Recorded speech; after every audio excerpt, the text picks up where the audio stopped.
Ini berkaitan dengan ibadah Ramadan. Jika ada di antara kita ini puasanya lengkap 30. Tiap malam tarawih. Akhir malam tahajud. Tiap hari tadarus. Akhir dia puasa iktikaf 10 malam terakhir. Tapi sama tetangga di sebelah musuh. Sebelah kiri bombeknya. Di depannya si salah-salai. Mondri bolana newe si Bali. Semua dia musuh-musuh sama tetangganya. Maka orang seperti ini sia-sia amalnya kepada Allah. Bermusuhan. Tetangga, depan, belakang. Apa biasa orang bermusuhan bertetangga? Apa sebabnya? Satu, musik. Tetangga punya tape baru. Suka lagu dangdut. Tetangganya sakit gigi. Lalu dia putar lagu dangdut yang tidak disuka tetangganya. Barangkali kita boleh berkata, radio-radioku, listrik-listrikku, saya bayar listrik, rumah-rumahku, saya mau kencang mau kecil urusan saya. Nah bilang tetangga tak, rumah-rumahku, pintu-pintuku, telinga-telingaku, kenapa musikmu masuk di telingaku? Coba, maka Bapak hargai tetangga, silahkan mutar musik, tapi jangan mengganggu tetangga. Bisa jadi tetangga lagi sakit atau bertengkar, kita putar musik, itu membuat orang bisa bertengkar. Apalagi yang membuat kita bertetangga, apa? Pagar. Pagar yang satu masyarakat biasa, yang satu masyarakat licik. Bikin pagar kalasi, curang. Pertama patoknya di dalam. Pagarnya di dalam. Di luar patoknya, pagarnya di dalam. 3 bulan kemudian dia perbaiki pagarnya. Kayunya di luar. Berikutnya lagi, pancoknya lagi di luar. 1 tahun bikin pagar, dia ambil tanahnya orang 1 jengkal. Orang seperti ini, agama mengajarkan siapa yang mengambil tanah sesama muslim 1 jengkal, dipikul nanti di akhirat 1 petaka langit. Tangkis mako itu. Apalagi yang membuat orang bertengkar? Biasa apa? Tumbuhan. Tetangganya suka pelihara mangga, tapi tidak pelihara sampah.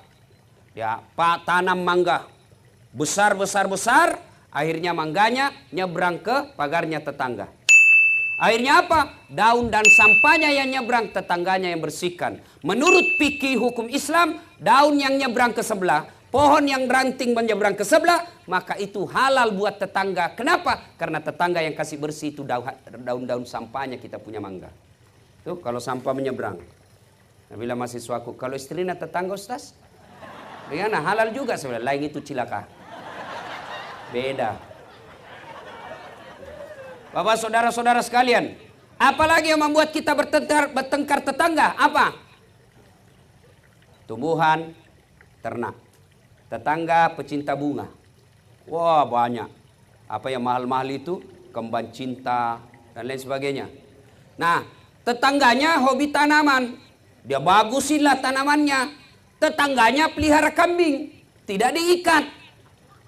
Tetangga pelihara bunga, datanglah kambing. Dia makan semua bunga kita. Bertengkarlah kita. Maka silakan pelihara burung, pelihara peternakan. Tapi jangan sampai lalai akhirnya menyerobot tanaman tetangga.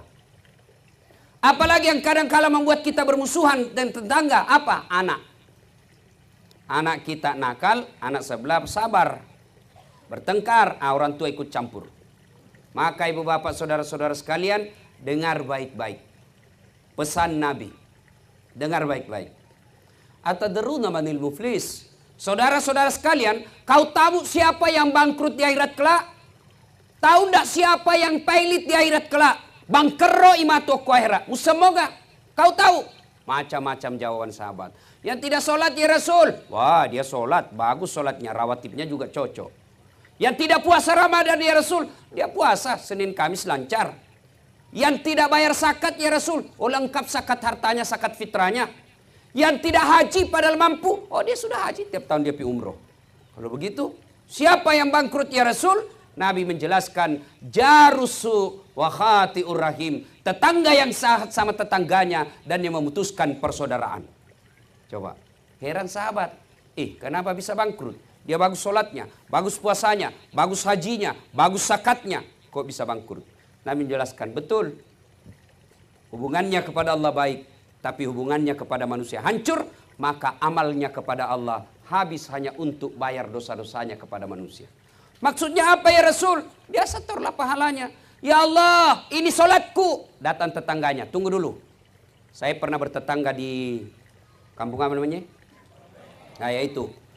Saya bertetangga, mantan-mantan dia tentara, ada tembaknya, dia serobot saya punya tanah.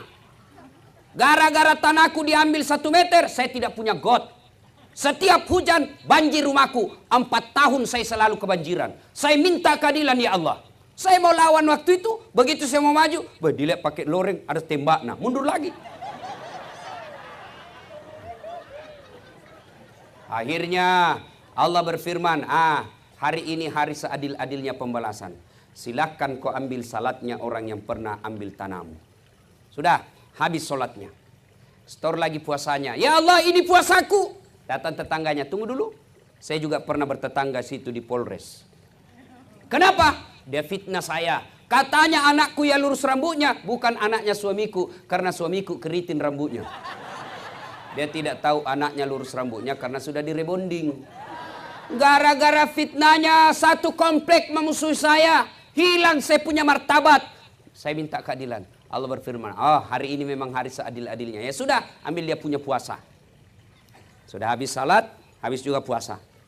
Dia setor lagi hajinya. Ya Allah, ini hajiku. Tunggu dulu, saya juga pernah sekantor di Polres. Dia tuduh saya, katanya mobilku hasil korupsi. Gara-gara fitnahnya, 7 tahun saya tidak pernah naik pangkat. Saya malah dipindah ke pulauan. Saya minta keadilan. Allah berfirman, ya sudah, kalau begitu ambil dia punya haji. Habis seluruh kebaikannya, puasanya habis, zakatnya habis, sholatnya habis, hajinya habis. Masih ada orang yang pernah disakiti. Saya juga pernah. Disakiti itu orang ya Allah. Saya di black campaign, akhirnya saya tidak terpilih.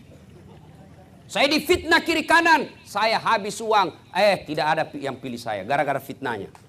Nah sekarang saya minta keadilan. Lalu dia bilang yang tadi banyak amalnya. Peko ni carana puang. Bagaimana lagi caranya? Sudah habis amalku. Allah berfirman, sini adil. Biar sebiji sarah ada balasannya. Apalagi Allah habis amalku. Apa saya mau bayar? Allah berfirman, kalau begitu ambil dosanya orang yang pernah kusakiti. Nauzubillah min zalik. Maka akhir Ramadan kita rayakan biasa selesai Idul Fitri. Tradisi orang Indonesia ada yang disebut halal bihalal. Kita saling menghalalkan. Sakit hatiku Ustaz, nafitnah kak, maafkan saja. Biar Allah yang balas. Kalau Allah yang balas Pak, bukan cuma dimutasi. Susah hidupnya. Kalau kita balas, oke, lapor ke polisi. Sampai di polisi, atur damai, selesai. Tapi kalau Allah yang balas, sudah. Tidak usah kita nak kasih ginjal. Nak kasih mencret saja 2 minggu. Apa, masih bisa kipi sosialisasi kalau mencret-mencret mungkin. Ustaz saja tidak bisa ceramah kalau sudah mencret-mencret.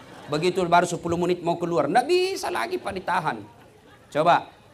Putus persaudaraan, hancur amal ibadah. Maka Ramadan hadir mempersaudarakan kita. Saya perjalanan tadi dari Donggala. Saya singgah di satu masjid. Lalu saya sampaikan selesai maghrib. Saya ceramah. Sampaikan inilah nikmatnya Islam. Kita di mana saja sampai masjid tidak pilih kamu orang apa, kamu suku apa, kamu partai apa, kamu siapa kau pilih. Begitu kita masuk masjid, kita bersaudara. Suatu kali Nabi bertanya kepada sahabat, siapa yang tahu umatku di antara kalian hamba Allah yang paling menakjubkan imannya? Jadi makutani Nabi tak, kira-kira makhluk yang paling menakjubkan imannya itu siapa? Sahabat menjawab, para malaikat ya Rasulullah. Nabi menjawab, bukan. Tanya nasa malaikat. Bagaimana mereka tidak beriman kepada Allah? Mereka bisa berdialog langsung dengan Allah. Jadi tidak istimewa itu. Mereka beriman kepada Allah para malaikat karena mereka bisa langsung melihat kepada Allah. Lalu sahabat berkata lagi, kalau begitu Para nabi dan rasul yang istimewa imannya. Kata Nabi, tidak. Bagaimana kami tidak beriman kepada Allah? Kami menerima wahyu, bisa berdiskusi dan bicara langsung dengan malaikat. Ya wajar kalau kami beriman. Lalu sahabat lagi berkata, kalau begitu kami ini sahabatmu ya Rasul. Nabi bersabda, bukan juga kamu. Kenapa? Bagaimana kalian tidak beriman kepada aku? Mereka tidak beriman kepada Allah. Kalian ketemu dengan saya. Kalian melihat mukjizat. Kalian bisa berdialog dengan saya. Ya wajar kalau kau beriman kepada Allah dan Rasulnya. Kau melihat saya. Kalau begitu seluruh sahabat berkata, kalau begitu siapa ya Rasulullah? Kira-kira siapa? Saya tanya, bapak-bapak pernah ketemu Allah? Bapak pernah ketemu Allah? Coba jawab, pernah ketemu Allah? Tidak. Pernah ketemu Nabi? Pernah lihat mukjizat? Pernah lihat mukjizat Nabi? Subhanallah, tidak toh? Tapi apa bapak beriman kepada Allah? Beriman kepada Allah dan Rasulnya? Beriman. Luar biasa. Tidak pernah ketemu Allah. Tidak pernah melihat Nabi. Tidak pernah melihat mukjizat. Tapi beriman kepada Allah. Percaya kepada Allah dan Rasulnya. Maka kata Nabi, kalian inilah yang menjadi orang-orang yang menakjubkan imannya. Yang insya Allah bersama saya nanti minum di telaga Al-Kautsar. Kita semua lah ini. Tidak pernah lihat Nabi. Tidak pernah ketemu. Tidak pernah lihat mukjizat. Tapi kita datang sholat subuh. Itu bukan karena menunggu hadiah. Bukan karena mengharap bonus. Ada pembagian baju seragam. Ada pembagian sembako. Kalau datang, memang dilihat hadiahnya. Sekarang apa ada yang mengharap beras datang ke sini? Tidak. Apa yang menggerakkan Bapak datang ke sini? Karena percaya kepada Allah dan beriman kepada Rasulullah. Maka itulah orang-orang yang menakjubkan imannya. Kita lah semua ini. Tapi apa cukup sampai di situ? Belum. Sebab Nabi pernah. Assalamualaikum warahmatullahi wabarakatuh. Salat maghrib. Assalamualaikum warahmatullahi wabarakatuh. Ada sahabat namanya Sa'labah. Ini Sa'labah. Assalamualaikum warahmatullahi wabarakatuh. Sahabat yang lain bersikir. Allahumma antas salam. Ini Sa'labah. Allahumma lantas jalan. Assalamualaikum. Lupa. Langsung lompat. Sahabat yang lain bersikir, ini langsung lompat, pergi. Karena ada orang begitu Pak. Assalamualaikum, salam. Lihat-lihat pintu, mana ini?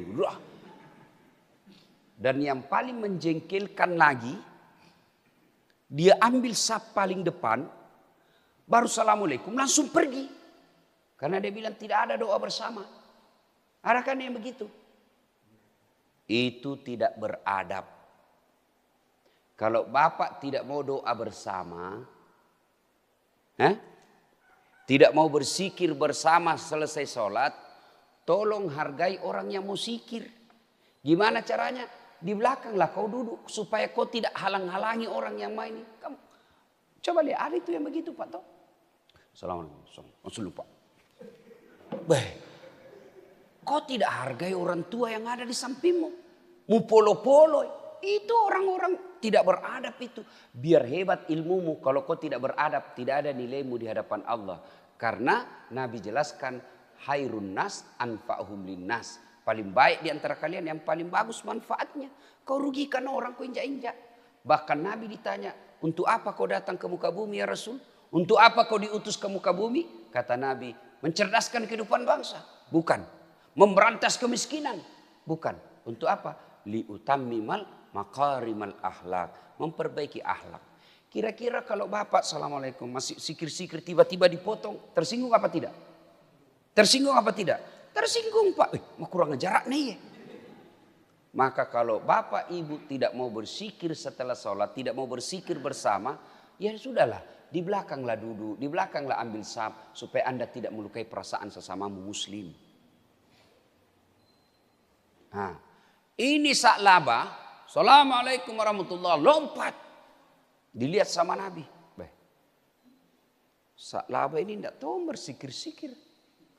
Hari kedua juga begitu. Assalamualaikum warahmatullahi wabarakatuh, labus sih. Hari ketiga begitu lagi. Dipanggil sama Nabi. Sa'labah sini kau dulu. Kau ini sombong sekali. Kayak kau tidak membutuhkan Allah dalam hidupmu. Ya selesai kau sholat berdoalah kau dulu. Duduklah kau sebentar. Bersikir-sikir. Memuji Allah. Berdoa. Ini kayaknya kau sombong sekali tidak membutuhkan Allah. Jadi kalau ada orang Pak selesai sholat langsung pergi. Ada dua kemungkinan. Satu, dia sombong merasa tidak membutuhkan Allah. Yang kedua mau sekali berak. Berak di jambang. Mudah-mudahan yang cepat pulang tadi itu. Karena mau buang air besar. Atau mau pergi urus perahu. Ya kan? Nah, akhirnya mendengar ini Sa'labah berkata, ya Rasulullah, sebenarnya ini sudah lama saya mau. Tapi baru ini ya sekesempatan lah. Saya ini orang miskin ya Rasul. Satu di sarungku. Ada di sini yang satu sarungnya? Ada di sini satu sarungnya Pak? Tidak mungkin. Ini Sa'labah satu di sarungnya. Ya Rasulullah sik dimilih pakku kesik. Komondro kak masih kiri. Saya tinggal bersikir. Tidak ada nak pakai istriku. Menunggu kesengin istriku di rumah. Bergiliran nak pakai ini sarung. Sementara waktu maghrib cepat habis. Jadi kalau saya lama bersikir habis maghrib. Tidak ada dia pakai istriku. Kira-kira ada miskin begitu di sini? Ada? Tidak mungkin Pak. Orang Bugis jangankan sarung satu, istrinya aja kadang dua. Maka Sa'labah lalu berkata kepada Rasulullah, ya Rasulullah karena sudah terlanjur Anda tanya saya ini, tolonglah doakan saya kasihan supaya saya kaya juga. Kata Nabi Sa'labah, siapa teladanmu? Anda ya Rasulullah. Siapa yang kau contoh dalam hidupmu? Anda ya Rasulullah. Kau lihat saya kaya? Tidak ya Rasul. Ya sudah ngapain kau kaya pulang mau kau? Pulang. Kau pikir-pikirlah. Kau kira enak jadi orang kaya. Kau pikir-pikir dulu. Pulang Sa'labah. Besok ketemu lagi sama Nabi. Ya Rasulullah. Saya sudah pikir-pikir ini. Sudah pikir. Memang enak kalau miskin. Tapi lebih enak lagi kalau kaya ya Rasul.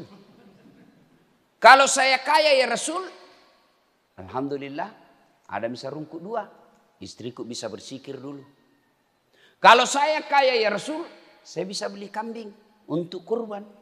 Kalau saya kaya ya Rasul. Saya bisa bantu tetanggaku. Enaklah kalau kaya. Kata Nabi, pikir kau dulu deh, pikir kau. Sudah kupikir ya Rasul, memang enak miskin, lebih enak lagi kaya. Kau mampu memikulnya? Siap, insya Allah saya mampu memikulnya. Baiklah kalau begitu.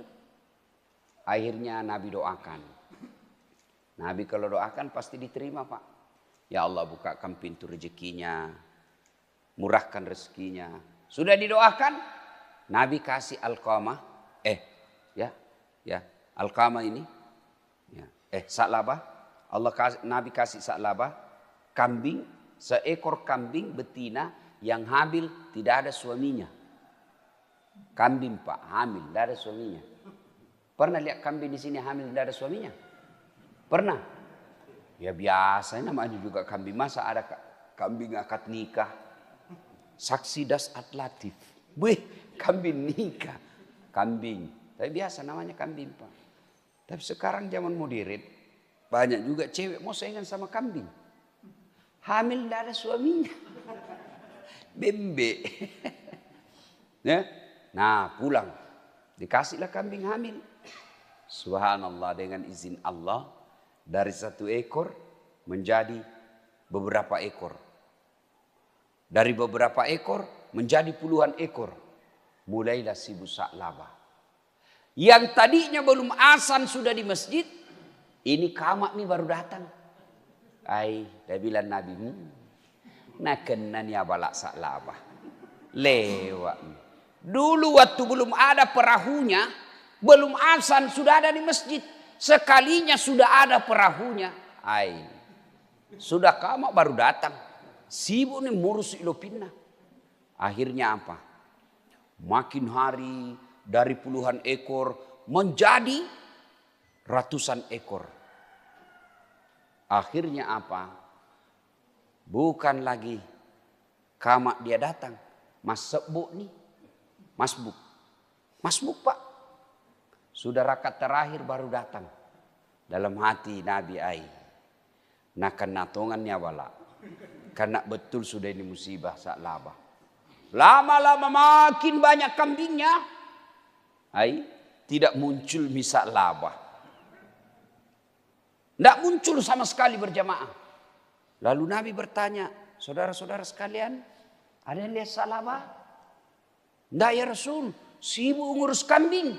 Inna lillahi wa inna ilaihi raji'un. Apa yang saya cemaskan betul terjadi. Kan banyak begitu Pak Tok. Waktu belum punya mobil, biar hujan datang jamaah Pak. Sekalinya sudah punya mobil, tidak pernah milik masjid. Akhirnya turun ayat perintah tentang zakat. Nabi katakan, kau pergi minta zakatnya Sa'labah. Piko mintai, suruh bayar zakat kambingnya.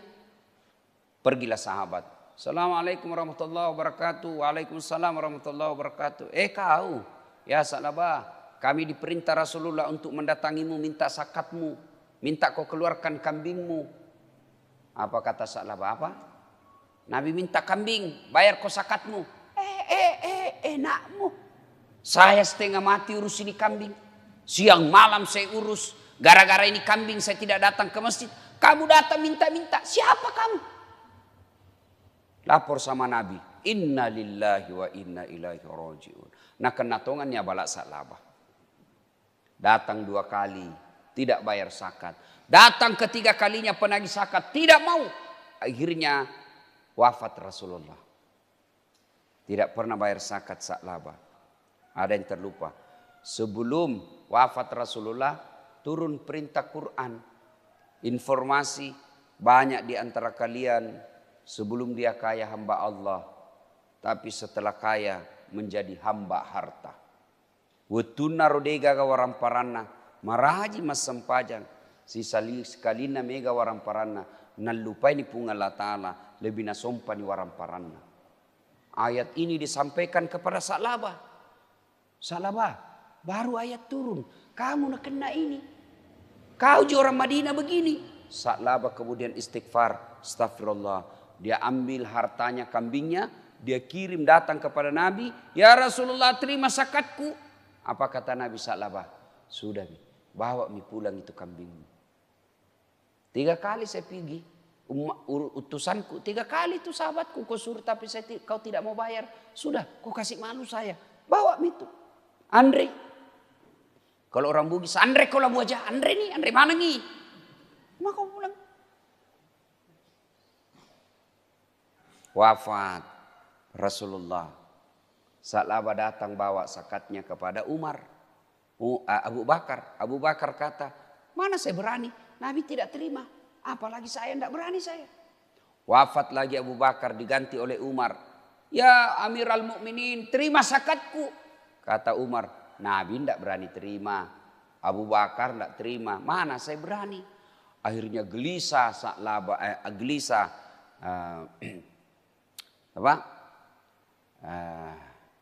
Gelisahlah ini sahabat ini. Tidak bayar zakatnya. Sengsara perasaannya. Alqamah ini. Ya, Sa'labah maksud saya. Sengsara dia. Nabi tidak terima zakatku. Abu Bakar tidak terima zakatku. Umar tidak terima zakatku. Dia gelisah. Akhirnya apa? Bangkrut. Mati semua kambing-kambingnya. Hilang semua kambing-kambingnya. Jatuh miskin. Dan dikabarkan dia matinya dalam keadaan fasik. Na'udzubillah min zalik. Nah banyak di antara kita begitu Pak. Sebelum dia kaya, rajin berjamaah di masjid. Sebelum dia kaya, baik sama tetangganya. Sebelum dia kaya, bagus sopan santunnya. Tapi setelah kaya, tidak pernah lagi datang ke masjid. Jangankan tetangga, saudara kandungnya saja dia sudah tidak baik sama dia. Maka sesungguhnya kekayaan paling enak itu Pak, kekayaan paling tinggi bukanlah harta, tapi iman. Harta tidak dibawa mati. Saya bilang sama istriku, enggak usah kau bingung soal harta. Nah kau tidak bawa mati itu harta. Nah bilang memang tidak dibawa mati, tapi kalau tidak ada harta rasanya mau mati. Iya toh? Nah Bapak Ibu Saudara-saudara sekalian, saklaba ketika tidak punya kambing, nikmat hidup iman dia dapati. Dia datang berjamaah di masjid. Dan itu sisi mulia di hadapan Allah SWT. Tapi setelah dia punya kambing ratusan ekor, akhirnya imannya hilang. Dan orang kaya itu Pak, jangan pikir enak jadi orang kaya. Itu orang kaya itu banyak pertanyaannya nanti di akhirat. Ditanya kambingnya, ditanya perahunya, ditanya mobilnya, ditanya tabungannya, ditanya semua itu rumah-rumahnya. Banyak pertanyaan. Kalau kita orang miskin apa mau ditanyakan? Rumah, kontrak. Mobil, angkutan umum. Motor, Grab, Gojek. Sepeda, enggak punya. Apa mau ditanyakan? Apa pi? Cincin palsu 10.003. Apa mau ditanyakan nih Pak? Coba orang kaya biar giginya ditanya. Itu emas di gigimu dari mana kau dapat itu? Itu ditanya semua Pak. Jamu itu kalau dilihat gajimu tidak bisa kau beli itu. Dari mana? Mau ditanya semua. Kalau kita orang miskin jam tidak ada. Jadi cepat. Itu orang kaya. Masuk juga surga tapi mega pakutanana Pak. Orang miskin sudah dalam surga. Orang kaya masih ditanya.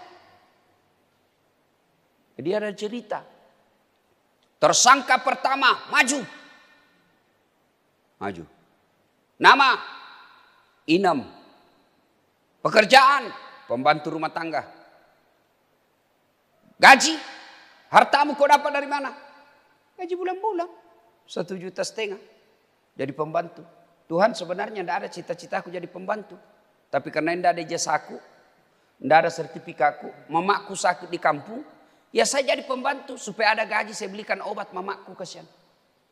Tiap bulan kekirim orang tuaku 1.500.000 untuk saya. Tiap bulan itu. Wih, hebat. Mobil tidak ada. Rumah tinggal di rumahnya majikan. Tabungan apa mau menabung yang mau dimakan bulan-bulan saja tidak cukup. Kau sholat. Bukan cuma 5 waktu, tahajud saya bangun kalau saya ada masalah. Kau puasa, alhamdulillah bukan cuma Ramadan, Senin Kamis saya puasa. Kau sedekah, ya kadang-kala kalau saya beli sayur, saya beli lebihkan 1.000 rupiah untuk penjual sayur. Oh, bagus kalau begitu. Kau masuk surga, Inem, masuklah surga. Tidak banyak pertanyaannya Pak, masuk surga. Beberapa tahun kemudian tersangka nomor 1013 maju. Wih, Nalia Inem, ini bosku. Ini yang paling seke ini. Dia diintip sama Inem. Bagaimana modelnya dia ditanya? Mulailah ditanya Pak. Nama Haji Waco. Pekerjaan juragan kapal. Mulai ditanya. Itu kapalmu dari mana? Tidak jelas, ditumbuk. Tak lempar matanya satu Pak. Ditumbuk dikeluar ke matanya Pak. Itu palu-palunya malaikat kata Nabi 7 kali beratnya dunia dan isinya baru sama. Bayangkan itu Pak. Bayangkan itu palu-palunya. 1 kali di palu-palu tak lempar 7 tahun baru sampai. Nabi bilang ini mau lihat ini bosku. Iya nama paling masih kein banyak bicara ini. Ditanya. Tidak jelas Pak. Ditanya lagi mobilmu dari mana? Anu apa? Ditempelin lagi Pak keluar telinganya. Berdarah-darah nih. Masuk tonji surga Pak. Tapi banyak pertanyaan. Tapi Bapak belurmi. Mak darah-darah mana dia Pak? Bengkok nih mukanya. Patah-patah kakinya. Masuk di surga. Jalan setengah mati. Masuk dia surga. Ketemu sama Inem pembantunya. Dia bilang Inem, Pak Haji. Kenapa ini? Jangan banyak bicara di situ. Kok dari baru muncul? Saya ini sudah lama di dalam. Kenapa baru muncul? Saya terlambat Inem. Kenapa bisa terlambat? Saya kira ada mobil tak tiga. Dia bilang itu mobil banyak sekali pertanyaannya. Ibu bapak saudara-saudara sekalian. Miskin beriman jauh lebih baik daripada kaya fasik. Saya ulang. Miskin beriman jauh lebih mulia daripada kaya jabatan tinggi tapi fasik. Pilih mana Pak? Miskin beriman, kaya kafir. Pilih mana? Pilih mana? Kalau saya pilih kaya beriman. Paling sial sudah miskin, fasik. Sudah miskin, dah sholat. Itulah yang paling sial hidupnya. Nah ibu bapak saudara-saudara sekalian. Makna terpenting dari taklim kita ini. Pelihara iman. Kalau kita miskin harta, jangan putus asa. Tapi kalau miskin iman, itulah kemiskinan yang paling menyakitkan. Tapi demi Allah, saya jarang melihat orang yang baik sholatnya, rajin puasa Senin Kamis, ngajinya bagus, tidak merugikan orang, bagus akhlaknya. Jarang saya lihat ia miskin, jarang. Tidak banyak hartanya, tapi bahagia hidupnya. Berapa banyak orang Pak, tidak pernah kita lihat datang masjid sholat. Jangankan 5 waktu, Jumat saja dia jarang. Datang hari Jumat tapi paling terlambat datang, paling cepat pulang. Orang khotbah dia tidur. Begitu selesai khotbah itu langsung bangun. Aliran apa ini? Tidak ada khotbahnya. Bukan tidak ada, kau yang tidur dong. Iya kan? Banyak begitu. Tidak pernah datang ke masjid. Tapi kok hartanya banyak? Sesungguhnya harta itu yang Allah berikan. Bukanlah nikmat tapi azab. Ini kan dunia nelayan ini toh. Ya kan? Bapak tahu kalau mepekang, mancing. Pernah mancing Pak? Pernah? Bukan pernah, sering. Itu kalau bapak mancing apa di ujung kail? Apa di ujungnya kail? Apa? Umpan toh? Nah, itu umpan kira-kira mau kasih senang ikan atau tidak? Hah? Mau kasih senang ikan? Tidak, pancing. Namanya dipancing kok. Andre lu tikek kok. Makan. Bah! Berarti orang yang kaya tapi tidak pernah batu agamanya, tidak pernah ingat Allah, sesungguhnya dia lagi dipancing. Dikasih makan kok itu pancing, di dalamnya ada kain. Begitu keken makan, naik, bayangkan nasibnya itu ikan. Boh! Kepalanya langsung dipotong, direbus, dikasih garam. Coba, begitulah orang kaya yang tidak bagus imannya, dikasih terus supaya dia semakin jauh dari Allah Subhanahu wa taala. Nauzubillah min zalik. Nah ibu bapak saudara-saudara sekalian, ini saja tausiah kita, mudah-mudahan ada manfaat. Jangan lupa tetap jaga kesehatan. Ya, jangan lagi kita bilang tidak ada corona. Kalau ada orang bilang tidak ada corona sini, saya bawa ke ruang isolasi. Orang yang kena corona jangan pakai masker. Maka caranya adalah pakai masker. Ya. Pakai masker, ini bagus ini masker. Tidak ada ruginya orang pakai begini, tidak ada ruginya Pak. Ya, hidung insya Allah terhindar dari debu. Insya Allah, kalau terhindar dari debu hidung, dek nak kena influenza. Ya, nah, caranya memelihara kesehatan ini, 1, hidup sehat, minimal istirahat 8 jam kalau tidur. Jangan begadang, makan yang bergizi. Ya, Ustaz mana mau bergizi Ustaz? Nah kita ini tidak punya pembeli daging, tidak usah makan daging. Makan bergizi itu satu syaratnya halal. Jangan makan yang tidak halal. Ya, jaga perasaan, jangan selalu cemas, jangan suka berkelahi, jangan selalu dendam. Orang yang selalu enak perasaannya, hatinya selalu bahagia, imunnya meningkat.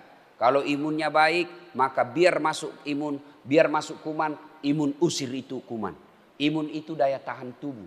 Dan umumnya nelayan Pak daya tahan tubuhnya kuat.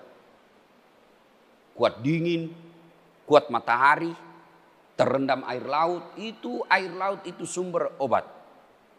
Ya, insya Allah.